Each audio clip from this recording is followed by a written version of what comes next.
হাই friend, কি খবৰ আপোনালোকৰ?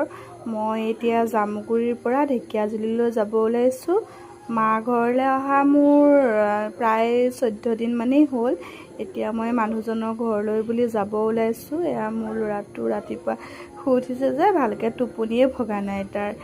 মা বিয়া দিলে যেতিয়াতো যাবই লাগিব, যাবলৈ মন নাই তথাপিও যাবলৈ ওলাইছোঁ আৰু, কাৰণ কিয় বিয়া দিছে যেতিয়াতো মা ঘৰৰ পৰা হাজবেণ্ডৰ ঘৰলৈ যোৱাটো আৰু পৰম্পৰাগত নিয়মেই।